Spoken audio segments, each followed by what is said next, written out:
More condensed and intimate. Very intimate. Dave, don't even get any closer, Dave, to the mic. Like, you're good. Why? Man, You can sit back and talk, I bet. You can sit. Oh, my God, Dave's mic sounds so good from where he's at. That's right. damn, he does. Sit back, Jeffrey. I can't. I mean, I can sit back, but I get really quiet if I sit back. He does not. I don't. No. That's because my voice carries. He has that No projective shit. quality.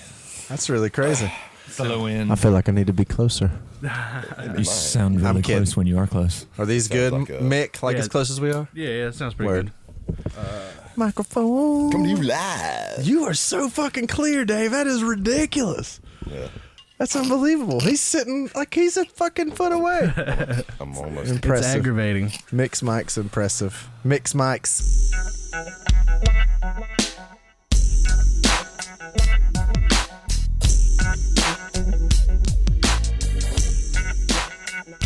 Dük fucking Tan in the basement. What's up, fellas? What's going on? Man, you said that intro was cheesy. That shit's hot. Let it play. You like that? Oh, no, that's good. It's got a nice We're groove. good. That was good. So we go around the room and introduce ourselves, I guess, to start things off. I'm Jeffrey. I play guitar some. I'm Dave. I play the bass. He sits a foot away from the mic. Yeah. I'm Waylon, and I play drums. And we do have another member, but he's not here, so we're not going to talk about it. I'm trying to fuck everything up. Probably deer hunt. He wasn't here, so put Yep. the words in his mouth. There he goes. So you guys have been a band since 1992. Is that what I read? Me and Jeffrey have. Really? Yep. Yeah, in various forms. This particular incarnation of Dük Tan with Dave has been since 97, 6, 6. 7, 8. Yeah. yeah 90, 96, 97, somewhere in that neighborhood. We were the Big Ocean Band back in those days, and then we kind of took a little bit of a break and reformed our ideas a little bit and what we wanted to do, and came up with the interesting name Dük Tan. And it's kind of been the same old since Yeah, then. same old. Travis kind of forced his way into the band without us really asking him God. to. But I'm joking. I mean, not really. No, He that's- did. yes, he really did. But I mean, it's not like we look back on that and say that fucking guy. No. Where were we? We were at the Irish Q. Well, see, what it was is at the time we had another bass player that was playing with us. Dave had taken a couple of years off for some personal matters, and Waylon and Jimmy Goodman had met Travis and were playing some gigs with Travis at the Irish Q and some other places in Cornelius in the area. And finally they kind of got me invited in, and we booked some shows as Dük Tan, and Travis kind of did the Bob Weir thing where he just showed up and wouldn't leave. And over the years, he's become a complete necessary integral part of what we do. We definitely couldn't do Dük Tan without him, because boy, got a voice like an angel. Well, we could. It would just wouldn't be It's the same. different, It wouldn't yeah. be the same It's- thing. it's a yeah, different absolutely. thing. Right. Yep. So we enjoy what we do together. Where does the name Dük Tan come from? What's its roots there? We were eating. Where were we? Mi Mexican Pueblo? restaurant. Is it the Mi Pueblo? No, it was El Ranchito. El Ranchito. That's in right. Albemarle. That's right. And we were making really immature, jokes. Talking about the food. Yeah. Yeah. And, Dük Like Tan. what it looked like. It's a color. Hey. That's exactly right. No, that's exactly how it happens. So that was that. And then we find out, I think there's some city in Europe or Southeast Asia that was called Dük Tan, and some horrible Christian Holocaust happened there 200 years ago. So, it kind of ties back into exactly how we kind of joke about everything. Yeah. Not really, but So what would you see your guys' influences are? I see you had Frank Zappa and some things written down, but I hear in some of your songs Diggable Planets and some other things in there. So Oh, yeah. Yeah. Man. Sly. A lot of Sly for me. We listen to a lot of different kinds of music, and there's artists that throughout the three of us kind of put us on the same page early on, and that would probably be like Medeski, Fish, obviously, for sure. Zappa, definitely. Dave actually turned me on to Medeski, Martin and Wood, Frank Zappa, John Scofield. Dave turned me on to a lot of things that have definitely formed the way that I approach playing live music. right. But yeah, I came from heavy metal when I was a teenager. Right. Yeah. Like thrash. I think we all three had heavy metal, as everyone probably did. I would assume most musicians, 80s kids. Most musicians that are Slayer. 40 or over totally were into metal. I promise you. Yeah. Testament. I mean, Pantera. Shut up. I remember going to see Warrant at the Palomino Club in high school. So Van Halen was my first rock and roll concert in 1984, and I fell in love with the guitar at a really early age. Thanks to, it's funny, I saw a Guthrie Govan video yesterday, and he was talking about his biggest influence in his life was his dad, who was a horrible guitar player, so he says, but just seeing him with the instrument inspired him to be what he is. Right. And kind of got me to thinking, when I was a little kid, my dad did that a lot. He sat in the living room doodling on the guitar, and I guess that's kind of probably where it came from for me. Yeah. What about you, Waylon? A lot of funk. I mean, when I was younger, my dad, of course, took me to Dead shows. So I didn't mean of course, but my dad's a fucking hippie. So Huge. huge hippie. Huge supporter as well. Trust me. He's a wonderful guy. So, I mean, a lot of Dead at first, and then naturally, when the early 84, 85 came around, it started to get black T-shirts and all the metal I could find, just whatever. The heavier, the better, Oh, yeah. Faster drums, blah, blah, blah. And then, I started getting into, Fish and the jam stuff, and that led to Medeski and, like, all the good stuff, Right. But, it's just a lot of funk, a lot of soul. Yeah. I remember when Waylon was like 17 years old, sitting in his bedroom with him when we were listening to like Sting's new album. And he'd be like, dude, check out this crazy drum beat that this dude's playing, And, we were metal guys, but we were listening to Sting, and that's the farthest thing from metal. But, Well, it's good to be diverse. Oh, yeah. absolutely. How about you, David? Your bass heroes, who would you say that is? Man, shoot. The Les Claypools or the... Well, who's that dude that always plays with that black drummer you tell me about? You always Cobham? Billy Cobham and who? Billy Cobham. Billy Cobham and who? He's a But who's the bass player he played with? You say his name all the God fucking time. almighty. I can't remember. Hey, Dave ain't got no heroes. But anyway, probably Chris Wood would be my biggest influence. I just really like his style. He's a real diverse bassist. Was the bass the first instrument you picked up? No, that would be the trumpet. I think. Say it. Trumpet. It Trumpet. was. That's awesome. It was. I was in band. I was a band guy. Yeah, me too. But my friends started a band, and they all had guitars and stuff in high school. And they were like, well, we need a bass player. It's like, who can we call? It's like there's Dave, and they called me, and I was like, well, yeah, sure, I'll play bass. And I didn't have a bass. Mm-hmm. So I had to go buy a bass, and it was in, the Concord Mall, I think. What was it called? Probably Concord Mall. But I can't remember. But What year was that? Carolina Mall, I think. Carolina. Anyway. Right here this in town. dude, I can't remember what year that was. I was about 16, I know, because I drove it there. And this dude had painted, airbrushed this Indian skull on the backside of the bass. And it had the neck, and that's all, just the neck, and I think it still had the pickups, but the neck and the body, when it was all attached. And he airbrushed the back, and I said, I want to buy that right there. And I bought it from him, and put all the machines on it, and had my uncle wire it up. Damn.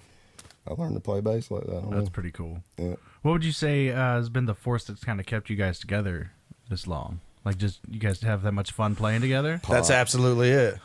No, man, it's crazy. It's because we all do different stuff. Absolutely. Yeah. Right. We don't get to play together all that much. Nah. But it's just... We used to. We don't...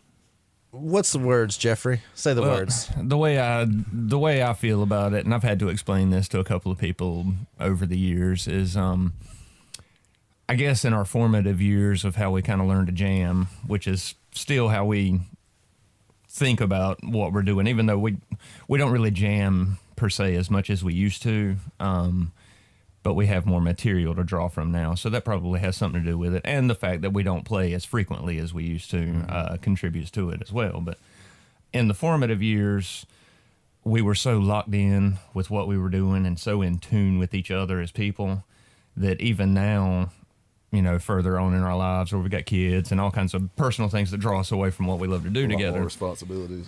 I know when I go somewhere to play a gig that I may not speak to Waylon. I may never look at him one single time while we're playing or address him that he's even on the stage physically, because I know what's going to happen. Like I feel it before he does it. And it's no different with anybody else. I use Waylon as an example because he and I have probably done more together between the two of us than anybody else in the band. Right. And we just have that, I don't know, we have that connection. It's the only thing I do where the guy says, "What do you want in your monitor?" And I say, "I don't need a monitor." It's the only project I have, Waylon, this is Waylon, that I play with where I don't have to hear Jeffrey. Right. I know what I'm going to do. I know what's going to happen, and it's all off the cuff. And Dave, bless his heart, I mean, murders. And I don't even have to hear anything. I mean, it's really strange. Yeah, we have good nights. We have bad nights. There have been times where we walked off stage and I will turn to him and be like, "Man, that thing that we did where it was this and that and it locked in so crazy, it gave me chills. I didn't even hear the guitar. I don't know what you're talking about." I'm like, well, let me just tell you, that happened. Oh, man. Yeah, and it's the same with Dave. I mean, we all three... Yeah. I mean, I guess I literally black out, like literally. Well, I play. I mean, with my eyes closed anyway. Yeah, I mean, literally, just black out and play. Just your body just does what it does. It's crazy. It's crazy. Yep. And I think playing with other projects makes that more appreciated by me, of course. Hopefully, the people absolutely. dig it. Yeah, because I play in other projects and they definitely don't have the freedom. I get the freedom musically with just about anybody that I play with outside of Dük Tan. Usually allows me a lot of freedom musically, and I appreciate that. But they usually have structured music to some sense that I'm working over, and it's not the same. Where we come in and we may have an idea of what we want to do, and we may not, and our idea may never get to completion in a show. We just don't have a plan, you know. Well, okay, so we brand new album. I got one for you, Mick. Cool. I do.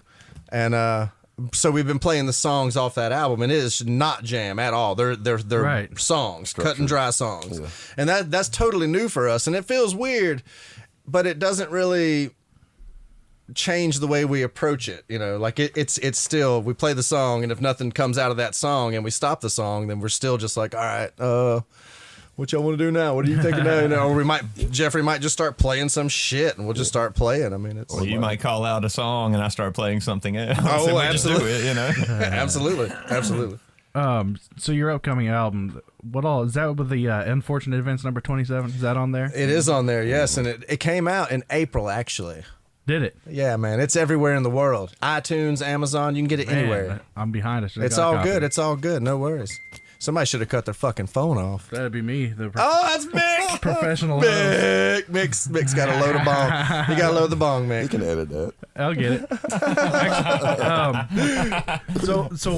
But that whole song, The Unfortunate Event, that's like a fucking public service announcement, dude. Dude, I'm telling you, top of the head shit, man. Top of the head shit. Like, my wife, I threw some fucking spare pieces of the Christmas tree in the fire, and she said, "If I did that, you'd be like, don't be fucking burning pine in the woods, Stoke. Don't be burning." And it just like that, man. I swear to God. And we just. Don't burn no pine in the wood stove. Make it all sticky and black. You say pine's all you can find. Well, that's just slack.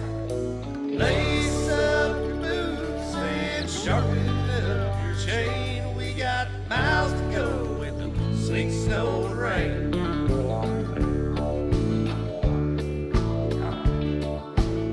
You were sitting around, easing your mind. Felt a little chill. Not the kind you find you get when you're playing silently.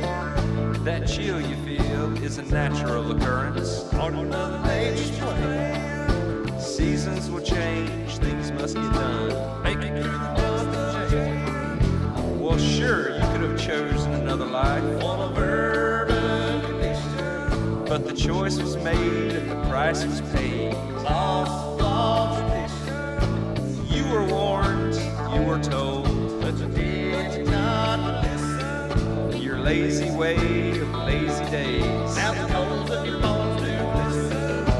Can you burn pine in the wood stove? Make it all sticky black. You said pine's all you can find. Well, that's just slack. Lace up your boots and sharpen up your chain. You got miles to go, sleet, snow, and rain.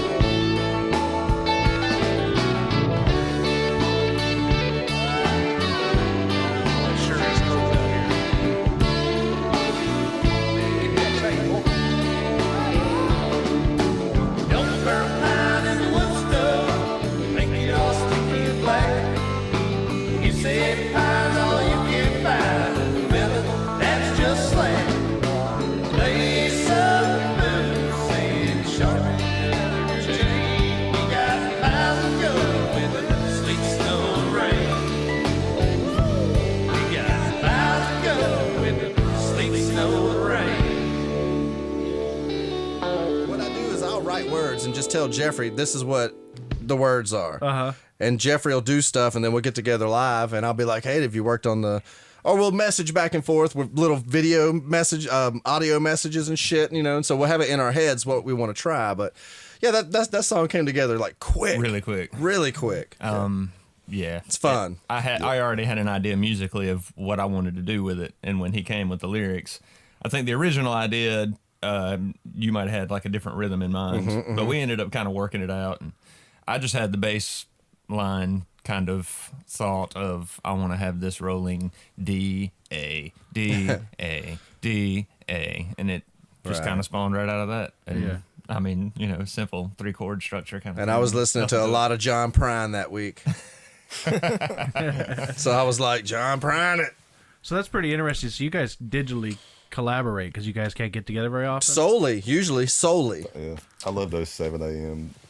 That's me. messages. Yeah. Yeah, Yeah, Waylon will we're call. all work early kind of guys through the week, so we'll get an early conversation going on sometimes, and it'll last all day. Right. It starts off, serious, and by the end of the day, it's Ridiculous. It gets stupid. We have but circus players and trampolines.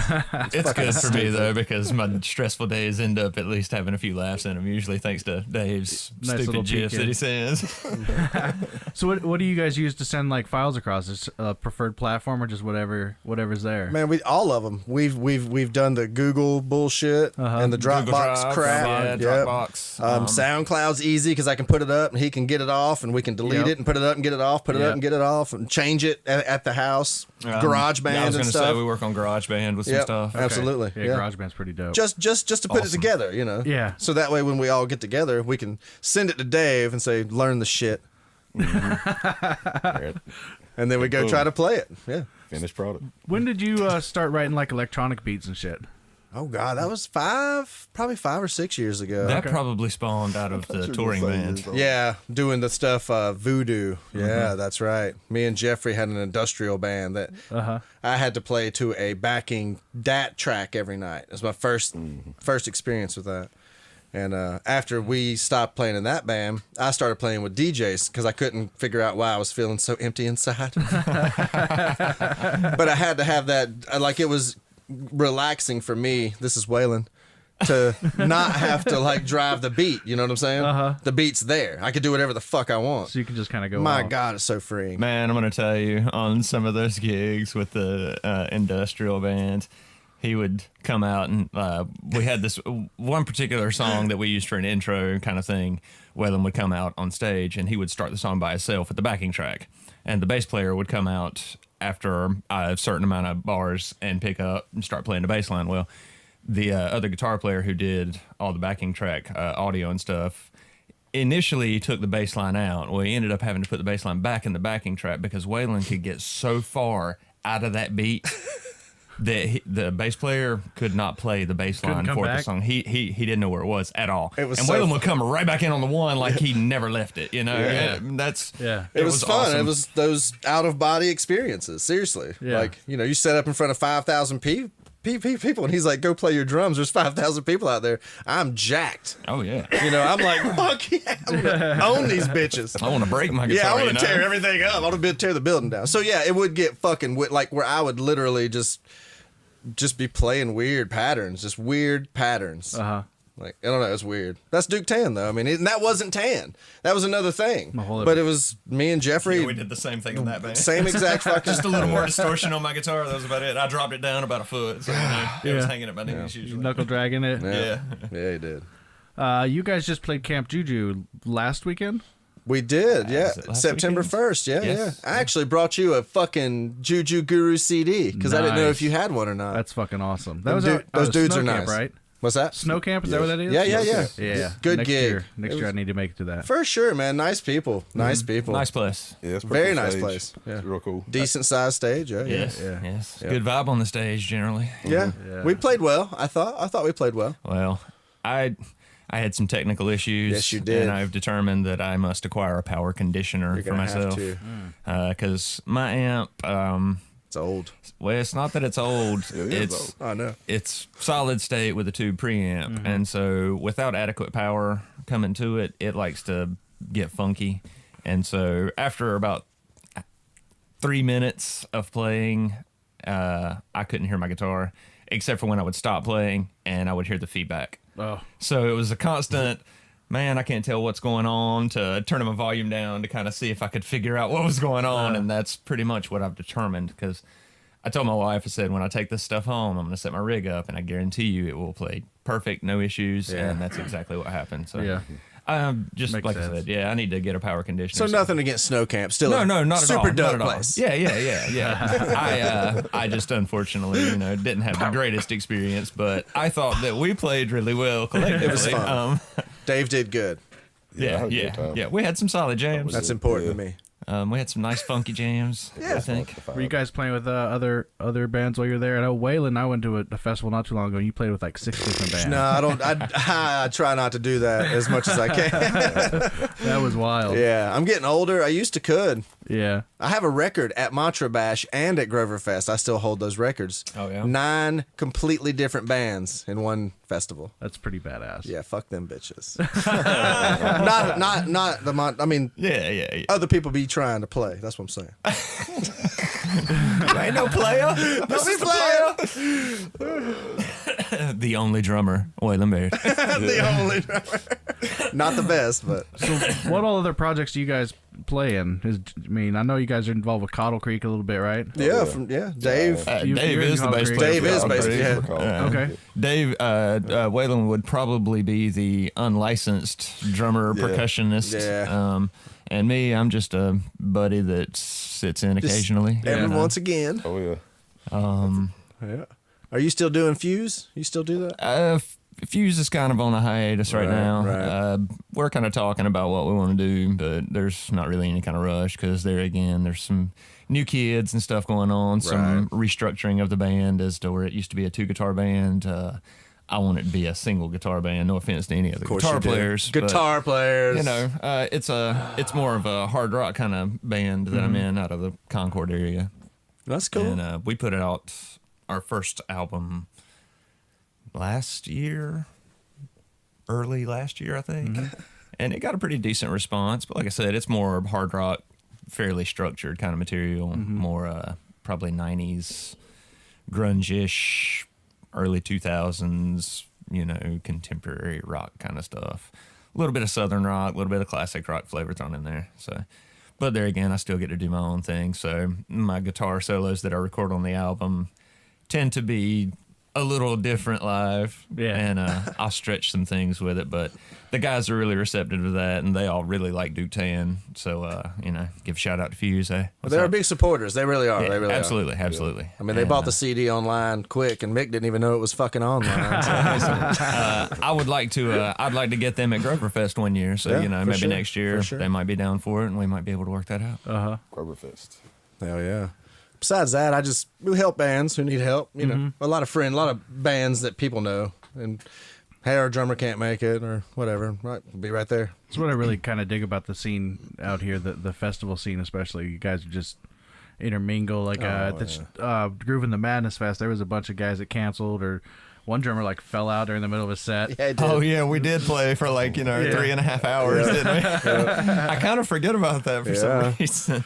They're always like, hey, well, you guys are here. Can y'all play? And we're like, hell yeah. Yeah. That's badass. We're in the right frame of mind. So upcoming gigs, what you got going on? Oh, we're owning Boone. I saw that. Yeah, we are frequenting Boone in 2017. It's unfucking fall, believable. Yeah, we don't.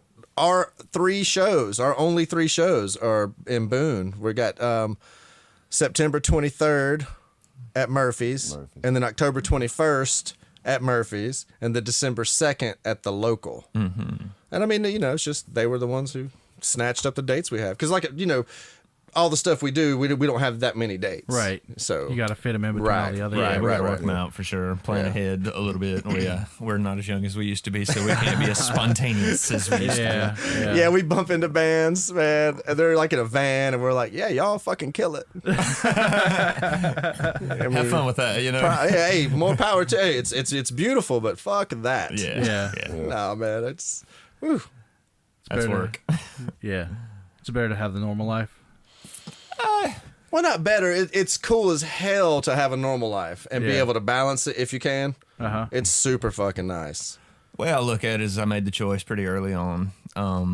You know, I love music, and music has saved me in a lot of different situations in my life, and music will always be there for me. So it's one of those consistents I know until the day that I die kind of thing. I also really enjoy the, you know, love of having my family and my kids, which definitely, you know, is more important to me than music, no matter how much I love music. Right. And I have a son that just turned 20 yesterday, as a matter of fact. So I had a kid a little early on, you know, I was in my early 20s. And at that time, we were doing the touring band, and I went on the road, and I got to experience that, and I got to see how much work that was and is. The thing that I really didn't like about it was the simple fact of the first couple of days were great. It's like a vacation. Then after that, I'm missing my kids. The only fun is that 30 to 45 minutes that we get to play. 45 minutes. And the rest of it is, it's not that it's not fun, but at the same time, you know, people don't understand, and I've had to explain this a lot to people. People don't understand that when you're in a touring band, yeah, you might not be physically laboring 8 hours a day like you do at a normal kind of job. You know, might not be sitting in front of a computer having to think, and you might not have that regular work ethic thing kind of going on. But you have to maintain the right mentality to when you approach a fan. You have to smile at that fan. Right. I don't care if you feel like you want to punch them in the face or you hate that person, whatever. You've got to put on a show, and you have to be that show for the time that you're out there, because that's how you make a job of it, and that's how you get your money and finance, and that's how that all works out. And if you're not good at that, you do that to the fucking band members too. Absolutely. It's constant exhaustion. Right. It's constant exhaustion. You get tired of each other, and that ain't no joke. Yeah, but you know? can't really, I mean, you can't let it blow. You have to hold shit together. Everybody has a job. Absolutely. You know, it's work. It becomes a daily task. Waylon and I, you know, we're fucking brothers. And I will tell you, and he'll agree with me, every tour we went on, by the end of the tour, it's not that we had any kind of situation where we were just like, fuck you. No. By the end of the tour, we weren't talking because we had just already done everything. You know, it's gotten to the point where it's like, man, I'm tired of seeing your face. I love you, but I fucking don't want to see you anymore. Were you guys in a bus or a van? Oh, yeah, we were on buses. So thankfully, we weren't stuck in a van. Thank God. But, well, we did a van. We fucking didn't. We've done it all. Yeah, the buses make it tolerable. I guess what my point ultimately was is when you want to be a working musician, you've got to make a conscious choice that if you want to be successful at doing this and entertaining, you have to not have anything that attaches you to anywhere or anybody. Just that. Because you need to be able to go at a moment's notice. Yeah. Right. If that's what you want to base your career and your life, to maintain that, you got to work. And it becomes 24/7 at that point. Because you got to be able, like I said, drop of a dime, you got to be able to jump and go somewhere if somebody wants you to play. If they're willing to pay you $300 to travel 2 hours, that's right. You're going to do it. Yeah. Because that's your income, that's your livelihood. Sure. Yep. I have children. My job and maintaining my family's well-being is my goal and my priority. So the music has to take the back seat to that, and that's why I'm not a touring musician, because I know I could have been one. But I made a choice to be the family guy. There's nothing wrong with that. No, not at all, man. And I more power to the guys that struggle and do it and work, because it's fucking work, and people don't realize that it's that much work. Yeah, I just had the Lovely Buds on a couple weeks ago. They did the Virgin Islands, and they played. I think they were there like 16 days and played 15 shows or something. Nice. It was a grind, man. Yeah. Now, see, you get to enjoy awesome things with it. True. Yeah. But it's not all fucking, It's a grind. sunshine and rainbows. Yeah, and you got to be in the right mood every day, and I can't imagine. I remember being in Seattle and Portland after Seattle. That's my because home. I got so fucking hammered in Seattle thanks to some other guys in another band who had the idea to get me this trashed. Yeah. When I got off the bus the next morning in Portland, I walked around for a little bit. I felt great, man. I was like, holy shit, I don't even know what happened last night, but I feel great. We were at a Walmart. So I went into the Walmart. I got all the way to the back of the store, the farthest I could be from the bus, and it just went downhill. And I don't mean downhill slowly. It was like, oh my God, something's coming out of me. I don't know what this is. There's a creature crawling up my throat. By the time I got to the bus, I was throwing up. We got to the club, I was throwing up. Right before we're going on stage, I think that I managed to suck the last little bit of it down. But I had to go in there and rock out, and that was a stage where I literally had to stand on my pedal board. That's how much room I had. Oh, man. It was a pieced together thing where there were cracks in between the pieces of stage where we were all just kind of like, I don't know if this thing's going to make it through our show. I'm not moving. So you guys working on writing another album, or are you good with this one for a while? I think what we're trying to do now and what we'll probably try and focus on is some of the new material. We ended up being in kind of a crunch situation when the new material came to fruition as far as the recording. Yeah. And unfortunately, Dave and Travis had a little bit of a schedule going on with Cottle Creek where they were a little busier than Waylon and I were. Right. So Waylon and I tended to put together a lot of the music really quickly because our recording day got moved up about a month and a half. Yes, it did. Yep. Well, we used Matt Gordon, the sound guy for the Mantras. Man, he's unbelievable studio, unbelievable guy.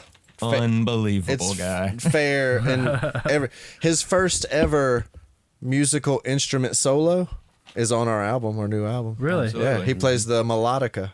Nice. It's fucking crazy. Man, I'll be honest with him. He did a take before the one that he put on the album. I liked it better. It don't matter. I'm still going to say it. I liked it better. If he hears it, I'm telling you, Matt, I liked it better.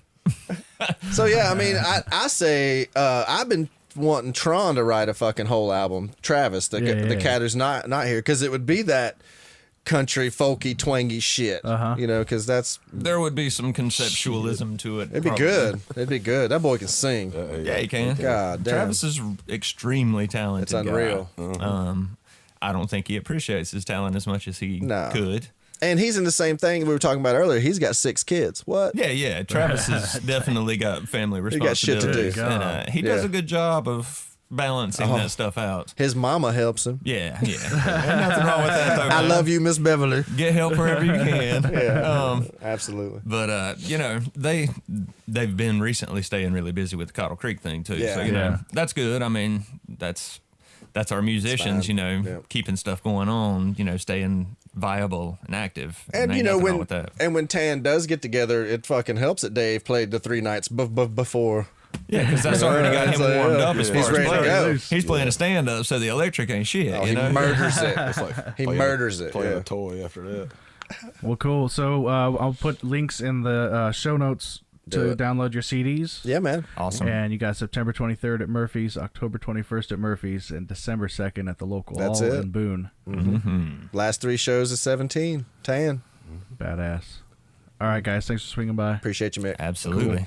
Why don't you take a pot roast sandwich on a picnic for 3?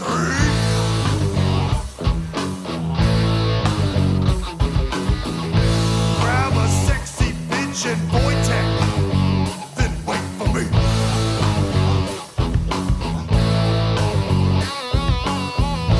Coming into town through the tunnel, just like every day.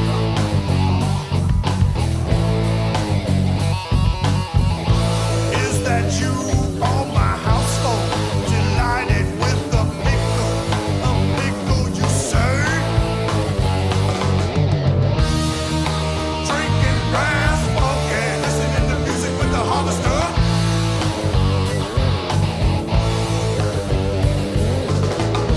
I love you, Nicaragua, bam track on my unicorn.